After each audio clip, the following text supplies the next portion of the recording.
Assalamualaikum, salam Malaysia Madani. Sebagai rantau yang paling terdedah kepada bencana, ASEAN memerlukan kerjasama antarabangsa terutamanya dari negara terdekat. Bagi tujuan itu, penganjuran One ASEAN One Response (AOAR) yang menghimpunkan hampir 150 wakil pelbagai negara menjadi platform terbaik perbincangan mekanisme serantau dan antarabangsa berhadapan situasi tersebut.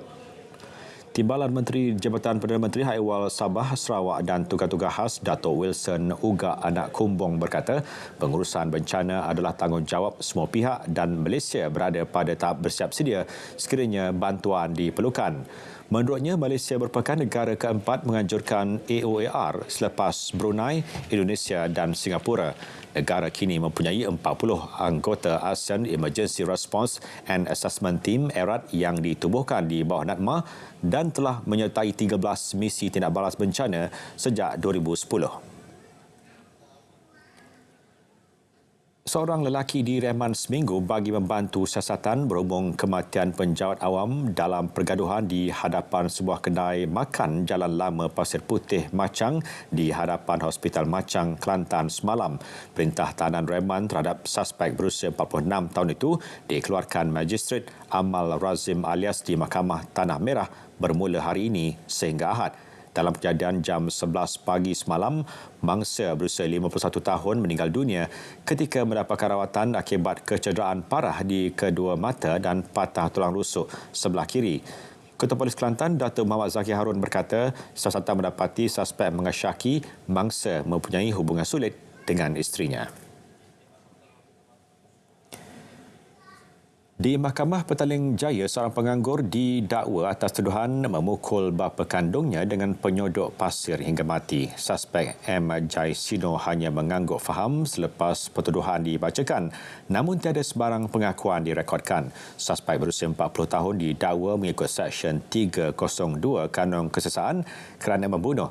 Timbalan Pendakwa Raya Nurul Sofia Jaisal tidak menawarkan sebarang jaminan. Sementara tertuduh pula tidak diwakili peguam. Magistrate Syahril Anwar Ahmad Mustafa menetapkan 6 Oktober untuk sebutan semula kes. Memasuki hari ke-10, kempen parti bertanding PRK Don Simpang Jeram telah meliputi hampir 80% kawasan tersebut. Calon PH Nazri Abdul Rahman berkata, sepanjang tempoh berkempen beliau menyantuni penduduk di kawasan rumah kos rendah dan luar bandar. Beliau berkata pecutan kempen terakhir diperhebat bagi memastikan semua penduduk di Don Simpang Jeram ditemui dan disantuni. Beliau berkata demikian kepada pemberita ketika ditemui di kediaman rasminya di Batu 3 Bakri. Pembukaan semula arkid niaga wang kelian di kawasan sempadan Malaysia dan Thailand bermula 26 Ogos lalu dilihat bakal melonjakkan kembali aktiviti pelancongan dan ekonomi penduduk setempat. Sejak ditutup bermula Mei 2015 lalu akibat penemuan kubur besar dan pandemik COVID-19, Pekan Wang Kelian menjadi pekan mati. Menurut Penaung Pertubuhan Kebajikan Anak Jati Perlis Jati, Datuk Dr. Fathul Bari Mat Jahaya, usaha itu sangat dialu-alukan bersempena Tahun Melawat Perlis 2024 hingga 2025 nanti. Namun begitu, dalam usaha membantu peniaga tempatan, Kementerian Dalam Negeri diminta melihat kembali kemudahan bergerak sehingga 2 km tanpa pasport atau pas sempadan antara kedua-dua negara, seperti yang pernah dikuatkuasa mulai 1993 hingga 2015 lalu. Beliau memaklumkannya kepada Karnival Hero pengguna peringkat negeri Perlis di Arkid Niaga Wang Kelian.